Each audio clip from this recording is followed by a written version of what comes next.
Hello dears, എല്ലാവർക്കും പവിത്രം പുത്തൻ promo വിശേഷങ്ങളിലേക്ക് സ്വാഗതം. അപ്പൊ ഇന്നത്തെ ഒരു പ്രൊമോ ഉണ്ടല്ലോ, നമ്മുടെയൊക്കെ ഭയങ്കരമായിട്ട് സങ്കടപ്പെടുത്തോട്ടോ. കാണുന്ന വെച്ചാൽ നമ്മുടെ വിക്രത്തിനെ വീണ്ടും പോലീസ് കൊണ്ടുപോകുകയാണ്.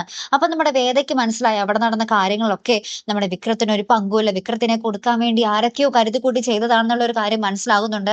ശേഷം പോലീസ് വന്ന് നമ്മുടെ വിക്രത്തിനെ കൊണ്ടുപോകുന്നുണ്ട്. അപ്പൊ നമ്മുടെ വേദ ആ പോലീസ് കൊണ്ടുപോകുന്നതിന് തൊട്ട് മുന്നേ നമ്മുടെ വേദ നമ്മുടെ വിക്രത്തിനോട് ഇങ്ങനെ തുറന്ന് സംസാരിക്കുന്നുണ്ട്. എനിക്ക് മനസ്സിലായി വിക്രത്തിനെതിരെ യാതൊരു പങ്കുമില്ല, വിക്രത്തിന് ആരൊക്കെയോ കുടുക്കിയതാണെന്ന്. പക്ഷേ ആരാണ് കുടുക്കിയതെന്ന വിക്രത്തിന് എന്തെങ്കിലും ഒരു സംശയമോ ധാരണയോ ഉണ്ടോ?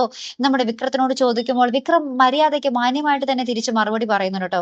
വേദ പറഞ്ഞത് ശരിയാണ്. പക്ഷേ ഈ ആ ഒരു സംശയമുള്ള പേരുകൾ പറഞ്ഞാൽ അതിൽ ചിലപ്പോൾ രാധയുടെ പേരും കൂടി വലിച്ചടക്കപ്പെടാൻ സാധ്യതയുണ്ട്. അതുകൊണ്ട് ഞാൻ പറയുന്നില്ല എന്നും പറഞ്ഞ് നമ്മൾ പോലീസിനൊപ്പം മൗനം പാലിച്ച് പോലീസിനൊപ്പം പോകുന്ന ഒരു ദൃശ്യങ്ങളാട്ടോ. അപ്പൊ ഈ വിക്രം പോകുന്നത് കാണുമ്പോൾ നമ്മുടെ വേദയ്ക്കും ഭയങ്കര സങ്കടം. രാധയാണെങ്കിൽ പുറകെ ഓടിയൊക്കെ പോകുന്നുണ്ട്. നമ്മുടെ ആ ഒരു ജീപ്പിന് പുറകെ ഓടിയൊക്കെ പോകുന്നുണ്ട്. എന്തായാലും ഭയങ്കര സങ്കടകരമായിട്ടുള്ളൊരു നിമിഷങ്ങളായിരുന്നു കൂട്ടുകാരെ നമുക്ക് ഇന്നത്തെ ആ ഒരു പ്രൊമോയില് കാണുവാൻ സാധിച്ചേട്ടോ. അപ്പൊ എന്തായാലും നമുക്ക് നോക്കാം അല്ലെ, വിക്രത്തിനെ വേദ എന്തായാലും രക്ഷിച്ചെടുക്കുമെന്ന് നമുക്കറിയാം. അത് ഏത് വഴിയായിരിക്കാം എന്നുള്ളത് മാത്രം നമുക്ക് കണ്ടറിഞ്ഞാൽ മതി അല്ലെ. അപ്പൊ എന്തായാലും അടുത്തൊരു വീഡിയോയുമായി വരുന്നത് വരയ്ക്കും ഗുഡ് ബൈ.